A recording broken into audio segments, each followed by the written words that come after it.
Bonjour, je suis Nicolas. J'organise depuis une quinzaine d'années chez Escapades Gourmandes des voyages à pied et à vélo, ainsi que des événements, séminaires, enterrement de vie de garçon, de vie de jeune fille, tout ça principalement en Bourgogne. Alors Laurent m'a demandé de lui planifier son parcours autour de la France, par les frontières, sur la base du Tour de France de 1925. Alors la première chose que j'ai trouvée après quelques recherches, c'est le parcours d'un Savoyard qui avait tracé son circuit au plus près des frontières.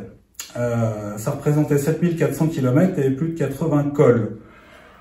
Un petit peu beaucoup parce que ça fait à peu près 3 mois de vélo pour Laurent, parce que c'était beaucoup.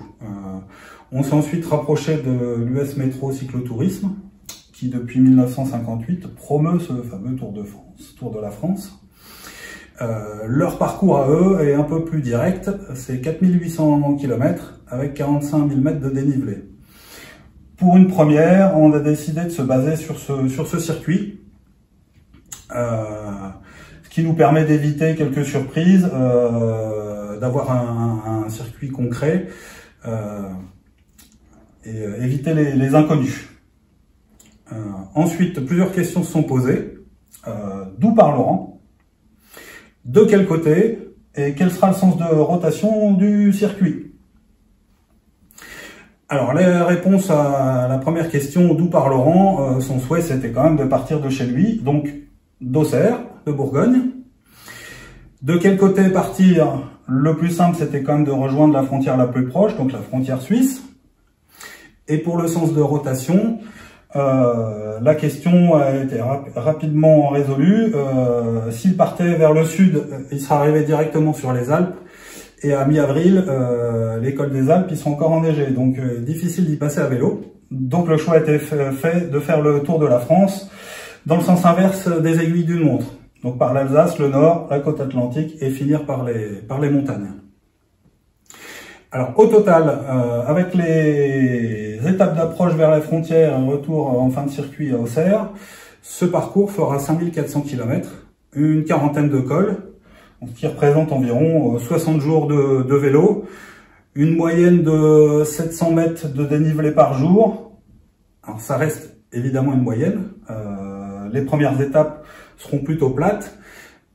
Par contre, dans la montagne, les étapes feront environ 1800 mètres de dénivelé. Donc une fois le parcours défini, on a commencé à réfléchir un petit peu côté hébergement, ravitaillement voilà, du circuit.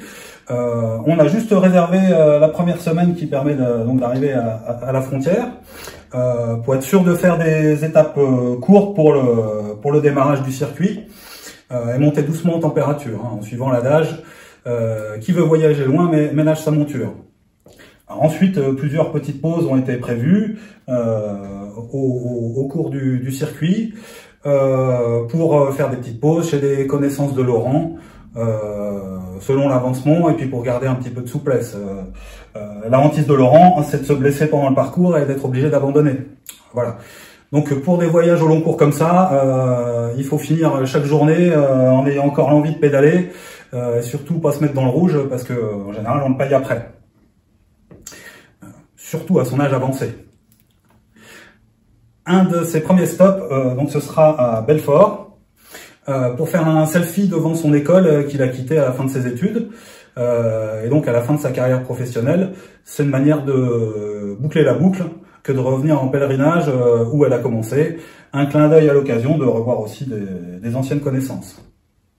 Ensuite, pendant le voyage, je ferai le routeur sur la suite du parcours, à distance, hein, un peu comme les navigateurs solitaires, qui sont assistés depuis la Terre pour les aider à choisir leur route en fonction des prévisions météo. Là, évidemment, la météo jouera un peu aussi, mais il y aura aussi la forme, les envies, etc. Évidemment, on a quelques plans B, C, c'est pas une compétition.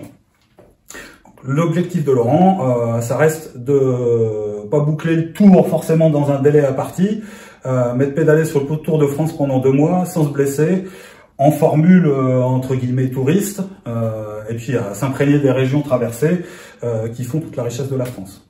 Voilà. Début juin, on fera le point de sa situation pour organiser le retour au bercail. Et puis si tout va bien, il aura suivi le plan A, sinon il aura fait un beau voyage. Vous serez bien entendu tenu au courant des avancées de Laurent en suivant les réseaux sociaux et sur le blog escapadegourmande.fr. Donc voilà, c'était ma mission. Je continue en attendant d'organiser les séjours à nos clients sur la Bourgogne, sur nos beaux canaux bourguignons et dans nos vignobles. Maintenant, à quand votre tour, hein? Le vélo, c'est bon pour la santé.